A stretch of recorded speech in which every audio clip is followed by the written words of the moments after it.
Join me on my travels as I explore extraordinary places and reveal bizarre tales and characters from our capital's rich history.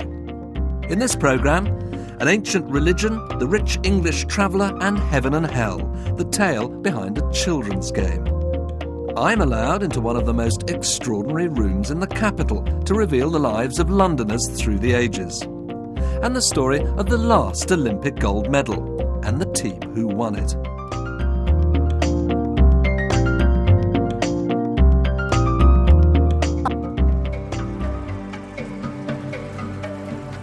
Before PlayStations, computers and digital TV, the salvation of many children and their parents on a wet weekend. Snakes and ladders. The thrill of landing on the ladder of success and the gloom of arriving on the snake of failure. But this game isn't just about success and failure with some dice. Its history is a tale of heaven and hell, of mercy and wrath, of bewilderment and arrogance, and the religious beliefs of millions of people. Now, how all this became dear old snakes and ladders is a strange tale indeed.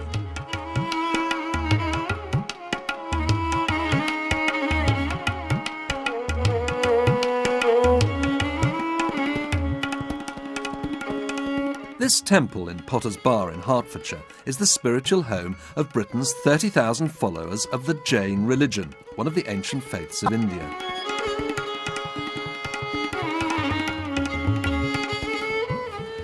People come here, of course, in search of peace and spiritual enlightenment. And in previous generations, people would have flocked to temples rather like this one in order, believe it or not, to play snakes and ladders.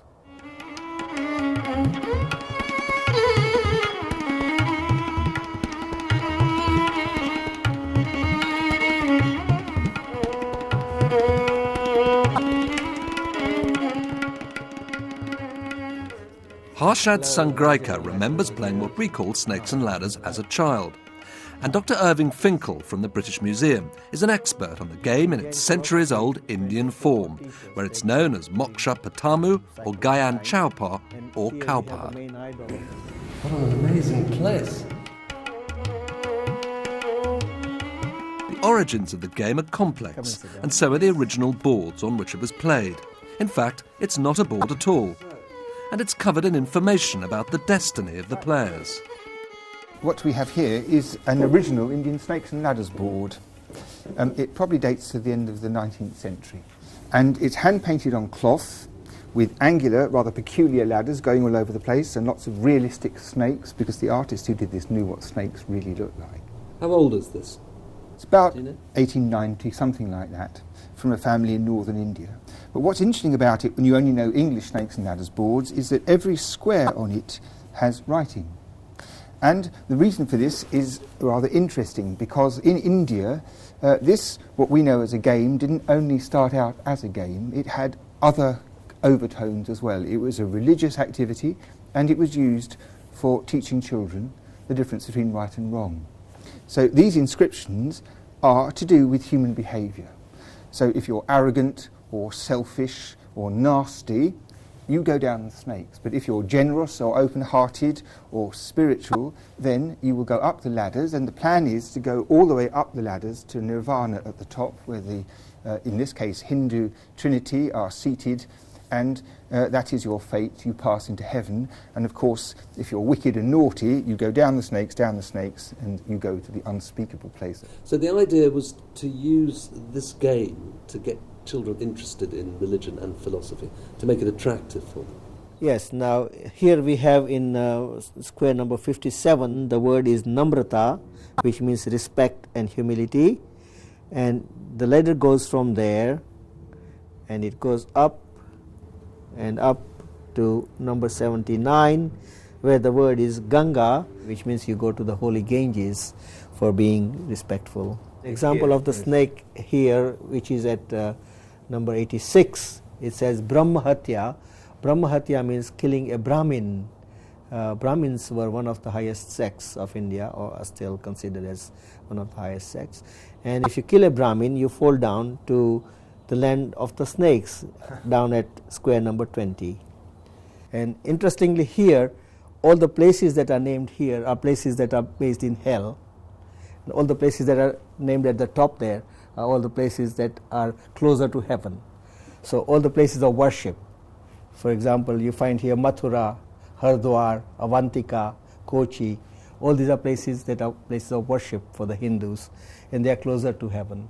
There are Indian snakes and ladders boards which are around 400 years old, and examples that have obviously been very popular. This has been extensively used in a family, probably over several generations. It's got a hole in the middle, someone has redrawn it once or twice, and it's faded beyond the point where it would be very convenient to play. And this is a kind of typical example of what happens to gaming boards in families. They either get eaten by horrible insects who are especially waiting to do it, or they just wear out and they get thrown away and people buy a new one.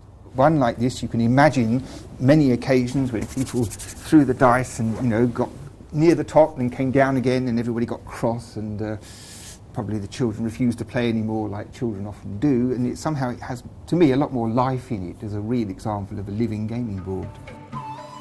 And it was the game's ability to entertain a family as well as morally instruct them that introduced it to Britain. And a sharp-eyed games entrepreneur, John Jakes II. The game has been played by English children since the 1800s, when it was introduced by Jakes. And the company his family founded is still in business and has a factory in Thornton Heath. They lay claim to be the oldest games manufacturer in the world, established in London in 1795. The team here are producing the famous Jakes croquet sets. As well as introducing snakes and ladders and croquet and ping-pong to this country, Jakes also invented Happy Families, Tiddlywinks and Ludo. The company even produced the standard design chess set that is now known all around the world. The company is still run by the Jakes family, and this is 7th generation Joe Jakes. So how did snakes and ladders come to be introduced to England in the first place? Well, basically at that period my family were very much into travelling the world because we'd had a huge amount of success with chess and croquet and were therefore reasonably wealthy, and were then obviously very well known as a huge London games maker. Obviously then on a trip around the world we discovered snakes and ladders in India. How successful was it to start with? Very much so. In the first 10 years, I believe, from about 1870, it was a very slow starting game. But with the huge increase we had turn of 1900 when obviously the family introduced table tennis to the UK, it was a huge phenomenon, and there was this whole influx of a huge interest in family recreation, so to speak. And because it was a great game for parents to play with children, from about 1900 onwards it got very, very popular. I was going to say, because it's a terribly simple game, isn't it? Why is it so appealing to people? Like all things that are incredibly addictive and so enjoyable, they are very, very simple, and I think it's just the simplicity of the game that made it such a phenomenon. And here we've got the original holder for the dice. Yep. This would have been made by you too? Yes, it would have been. Funnily enough, that piece is an end cut from a croquet mallet handle. And obviously when they finished making a croquet mallet handle at the period, they decided to make dice shakers with a little bit they sliced off the end because it's English ash. And here we've got the instructions for the game. Not that you really need much instruction. No. How many sets of snakes and ladders do you sell now? Sadly, none at all. Don't you make it anymore? No. As snakes and ladders became very imported from the Far East and the quality slipped right down to the floor, so to speak, as with a lot of the sets that you see now, the business actually came out of making snakes and ladders. The new generation that have just taken over the business are very much enthusiastic about looking back to our past, and what the new generation of the Jakes family will be doing is reintroducing snakes and ladders. So it will come back, snakes and ladders? Yes. Even in this computer literate age? Most definitely.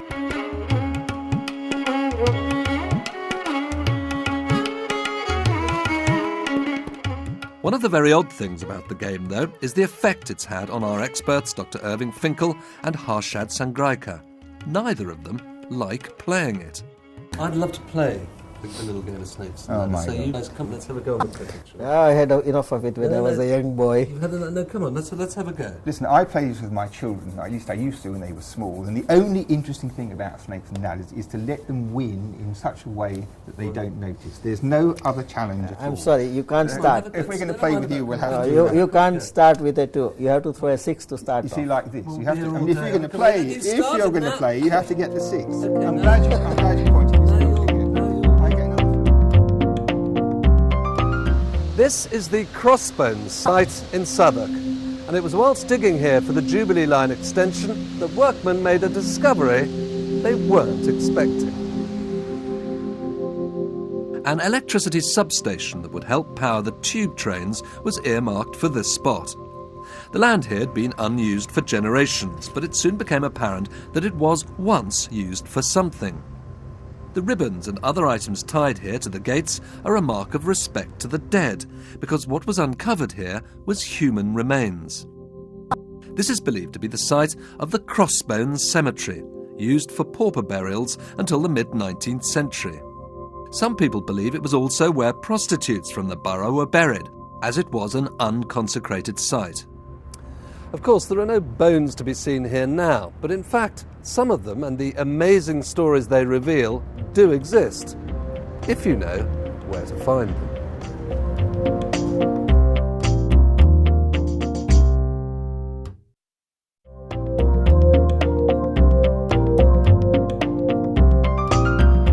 These ribbons and other marks of respect are tied to the gates of what's believed to be the old Crossbones Cemetery in Southwark. Work on the Jubilee Line extension revealed human remains here. Many of those remains are now kept here, in what could be the most extraordinary room in the capital. This is where the Museum of London stores human skeletons from archaeological excavations. On these shelves are the remains of some 17,000 Londoners. It's an amazing thought that the oldest of these would have been walking the streets of the capital in Roman times. Whenever a new development in the city comes across a burial site, archaeologists might be called in to handle any excavation of bones. If the remains are thought to have scientific value, they're kept here for study. Curator of human osteology Bill White has been able to piece together the evidence the skeletons reveal about the person's life. Tell me about this skeleton. Who was he or she? Well, this person was buried in the Crossbones burial ground about 200 years ago. We know from features of the skull and the pelvis that this was a woman. Now, what tells you it's a woman? Is it the size of the pelvis?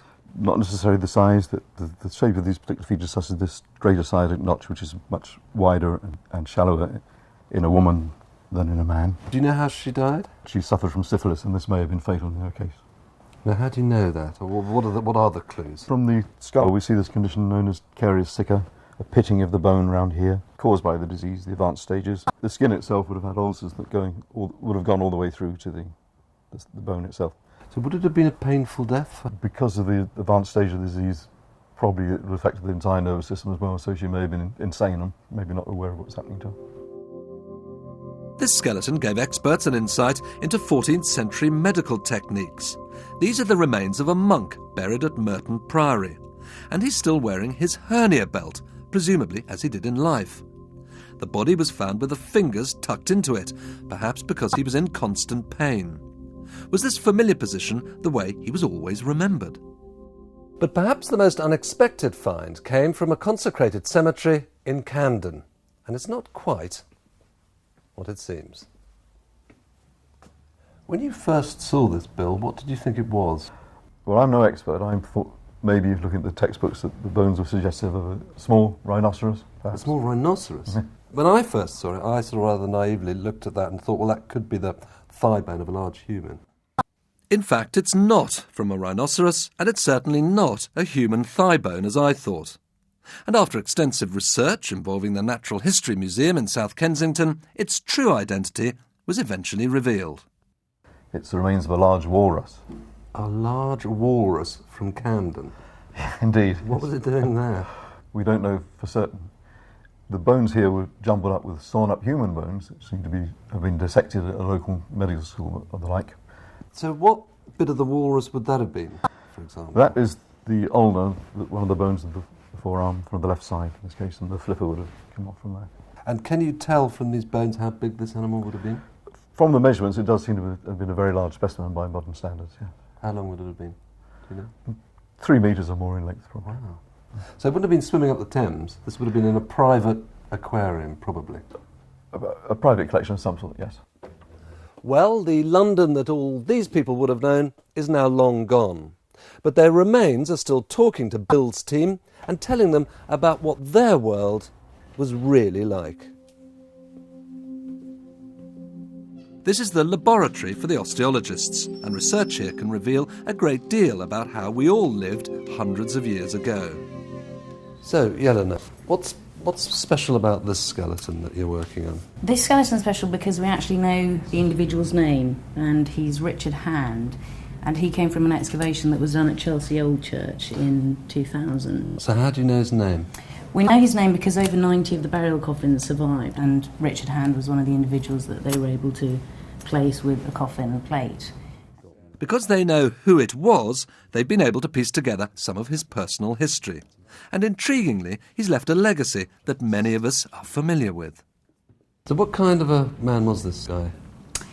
Well, from what we've been able to find out, Richard Hand came from the Hand family, who were the creators of the Chelsea bun, and so they would have been relatively high status. That's an odd claim to fame, isn't it? It is, creators yes. of the Chelsea, the famous Chelsea bun. It's quite splendid, really. We were rather excited, and we also were able to find out from the trade directories. They have the listing of all the guilds, and so we were able to go to the ones on the bakers, and that provided us more information about the Hand family and his father, his mother, and about the actual family themselves and how they were visited by the royal family for George II and George III. So he provided buns for them? Yes. Just buns? Well, just buns, and there's a reference that says in 1829, I think they sold 250,000 Chelsea buns on Good Friday. Wow, that's incredible for they that were pretty age. Popular. And huge crowds used to gather outside the bun house, so it was the place to be seen and the place to go. So different cemeteries can actually tell us quite a lot about the area and particularly the people who lived there. They can, yes. Obviously the bones are a repository of information about what happened to the person in their life and probably the environment that they lived in.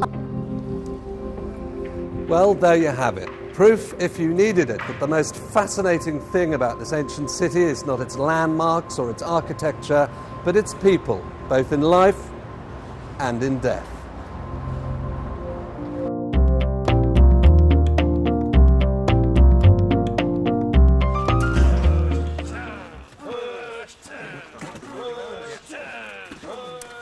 This is tug-of-war, one of the oldest sports in the world. It was practiced in ancient Egypt and China and first came to England in the 16th century. But it has a London connection, which was born in the 1900s and survives to this day. These men are carrying on a rather odd tradition. They're actually all serving or ex-City of London policemen. They've shifted an awful lot of opponents and set a record for moving a very large object. It was a jumbo jet. It was a jumbo? And entered the Guinness Book of Records for that. How many men did it take to pull that? 60. Wow. But pulling aircraft isn't what the police teams are really noted for. About 100 years ago, you would have found policemen in training just like these. They were preparing for the Olympic Games. In 2012, the world's athletes will descend on London again to compete in the Olympics, and no doubt many old records will be broken. But one will definitely remain intact. The 1908 Olympics were held in London. And back then, officers of the City of London Police weren't happy with just patrolling their beat. They were also some of the country's most successful sportsmen, with a string of national and international titles. This is the uniform a City of London policeman would have worn then. But a small group swapped this for jerseys and trousers to take part in a tug-of-war team. As these old records show, almost all of them were 6-footers or more. In their day, they were so successful at tug-of-war that they were chosen to represent England in those Olympic Games of 1908. Now, this is the 1908 team. It is, indeed. They're big guys, aren't they? Very big. And proportionate build is the word. So we're looking at an average weight there of 17 stone. Proportionate build. That means big. Big, in those big. days. So the average weight is 17 stone. This is the 1908 gold medal of one of them. Wow, so this is actually the Olympic solid gold gold medal. as well. That's solid gold. Wow, that's quite something, isn't it? We're very proud of it. Yeah. And some of the men in the team weren't just tug-of-war specialists. Officer Edward Barrett, for example, also entered the Olympic wrestling in 1908 and won the bronze medal to go with his gold for tug-of-war. He didn't let all this go to his head or make him forget his policing work, though. He also had time to win a commendation for stopping a runaway horse with his bare hands, no less. So the next Olympics would have been 1912. What happened then? It was a joint effort between ourselves and the Metropolitan Police, and we both put in 4 members for each team. It was in Sweden, and we came away with a silver medal. Right. The final was against the Swedes, And they won. Home advantage. Yeah, we don't talk about that too much. Not too much, but it's still very good. It's better than I've ever done. At a time when police officers appeared to be recruited with an eye on their muscle power, and judging by this photograph the length of their moustache too, perhaps it's not surprising that sporting prowess came with the territory. So next Olympics then, after the First World War, was 1920. What happened there? Well, 1920, it's wholly City of London police, and it's an even bigger team, as you see from the photograph there, the bigger fellas altogether. And they won the gold again. They won a gold again? Without losing what's called a pull.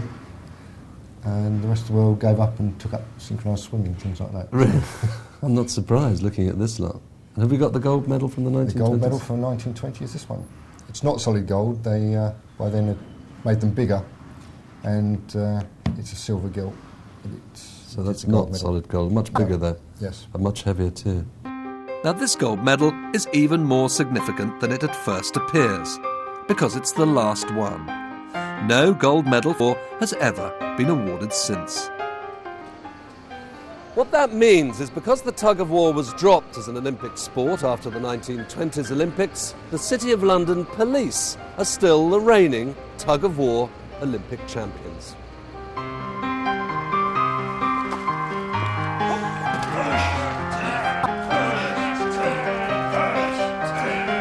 So who knows, maybe the Olympic Committee will change their minds and reinstate tug-of-war as an Olympic sport. Until they do, the City Police will be proudly hanging on to their mantle as London's reigning Olympic champions. Join the giraffes at London Zoo for breakfast and see dawn break over the Thames as rowers take to the water at Putney. A celebration of the city through the seasons. A new series, Love Letter to London, begins tomorrow at 8.